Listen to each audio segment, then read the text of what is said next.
Kanalıma hoş geldiniz. Bugün sizlere orkidelerinizin bol bol çiçek dalı çıkarabilmesi için yeni bir gübre tarifi vereceğim.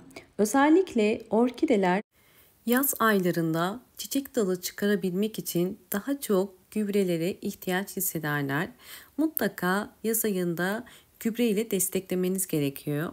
Çok iyi beslenen ve vitaminler alan orkideler daha hızlı çiçek dalı çıkarırlar. Hemen sizlere göstermek istiyorum. Bugünkü sıvı bitki besini tarifini yumurtadan yapacağım.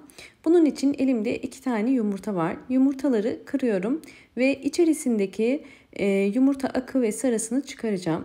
Kesinlikle orkidelerinize yumurta akını ve sarısını kullanmıyoruz. Bunu kullanırsanız eğer çiçeklerinize çok zarar verir. Sadece yumurta kabuklarını kullanacağız. Bakın gördüğünüz üzere içinde jelimsi bir sıvı tabaka var. Hemen bu jelimsi sıvı tabakanın gitmesi için iyice yıkayacağım.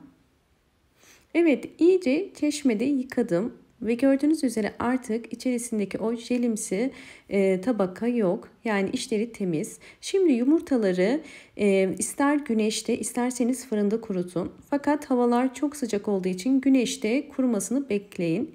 Ben daha önceden bu işlemi uygulamıştım. Bakın bunlar benim güneşte kuruttuğum yumurta kabuklarım. Yeterli kuruduğunu anlamak için bu şekilde elinizle eğer ufaladığınız zaman küçük parçalara ayrılıyorsa kurumuş demektir. Hemen şimdi robotumu hazırladım ve robotun içerisine kuruttuğum yumurta kabuklarını koyuyorum.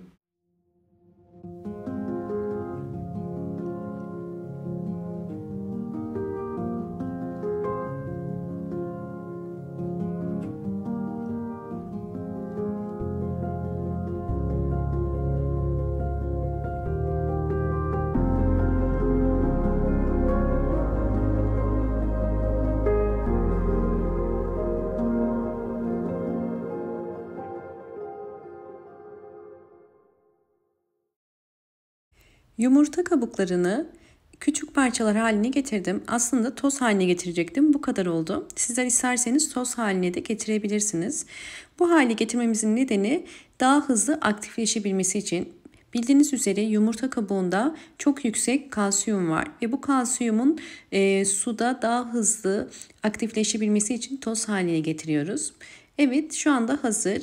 Şimdi 1 yemek kaşığı yumurta kabuğu tozunu bir kabın içerisine koyuyorum. Üzerine kaynar su koyacağım.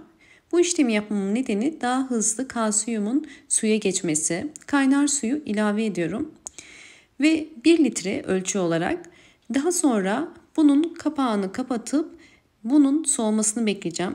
Fakat isterseniz bir gece bekletirseniz çok daha kalsiyum açığa çıkacaktır. Eğer aceleniz yoksa bir gecede bekletebilirsiniz. Şimdi bunu soğuması için bir kenara bırakıp bekleteceğim.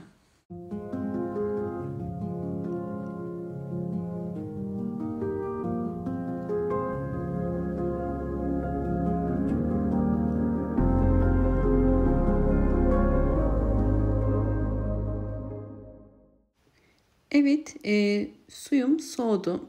Yumurta kabuğu suyuyla hazırlamış olduğum gübrem artık hazır. Su yeterince soğudu. Fakat üzerinde bakın gördüğünüz üzere bu şekilde köpükler ve içinde tortular var. O yüzden bunlardan ayırmak için süzmemiz gerekiyor. Hemen bir süzgeç ile süzüyorum.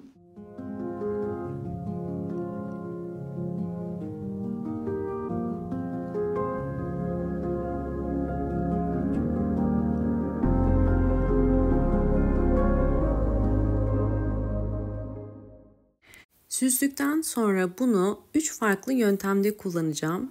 Bu yüzden bir püskürtme kabının içerisine bir miktar koydum. Ve elimde gördüğünüz üzere bakın yaprakları hasta olan bir orkide var. Bazen orkide yaprak hastalıklarının nedenleri eğer orkidenizde yeterince kalsiyum yoksa sebep olabilir. Kalsiyum birçok yaprak hastalığının hızlı bir şekilde iyileşmesine yardımcı olur. Eğer mantar gibi bir hastalık değilse bu tarz yaprak hastalıklarında yapraktan gübre niyetine bakın hem üstten hem de alttan sıkarak orkidenize iyileşmesini hızlandırabilirsiniz. Bu işlemi haftada bir kere uygulayabilirsiniz. Sadece yapraktan gübreleme işlemini. Bu işlemden sonra bol ışık alan bir pencere kenarına koymanız gerekiyor ve hafif havalandırmanıza da katkı sağlayacaktır iyileşmesi için.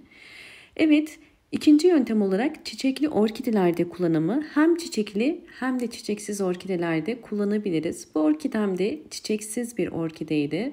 Kullanmış olduğum gübreler vesilesiyle bakın şu anda bol çiçekli. Şimdi bu orkidemin de yapraklarını kullanacağım. Burada sadece püskürtme olarak değil, gördüğünüz üzere toz var yapraklarında. Eğer orkide yapraklarınızı temizlemek istiyorsanız hazırlamış olduğumuz yumurta kabuğu suyuna bir pamuğu batırıp yaprakları üstten ve alttan silerek orkidemizin daha sağlıklı olmasına, hem kalsiyum desteği almasına hem de orkidemizin tozlardan, böceklerden de kurtulmasına yardımcı olabilirsiniz.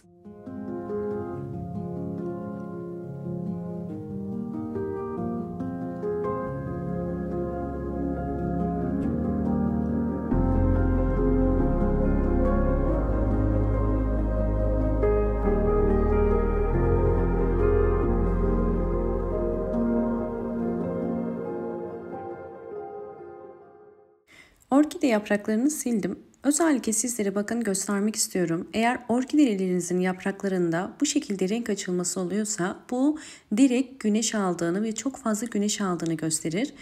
Ve son olarak üçüncü yöntem orkidelerin çiçek dalı çıkarabilmesi için sıvı bitki besini olarak gübre kullanımında yumurta vermek. Gübre olarak her bir saksı için bu hazırlamış olduğumuz sıvı bitki besinini 5 yemek kaşığı kadar verebilirsiniz.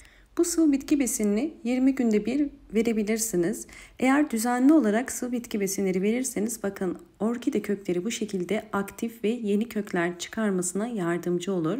Şu anda bu orkidemizin sağlıklı olduğunu gösterir. Sağlıklı bir orkide bol bol çiçek açar. Yine diğer bir orkidem, bunun da yapraklarını yumurta kabuğu suyuyla temizliyorum.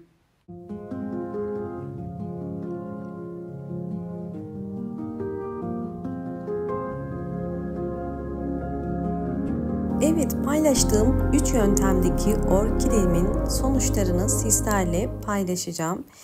Sonuçları paylaşmadan önce eğer videomu buraya kadar izlediyseniz ve beğendiyseniz hemen beğen tuşuna basıp kanalıma da abone değilseniz eğer bana destek olmak için abone olursanız çok mutlu olurum. Şimdi sonuçlarla sizleri baş başa bırakıyorum.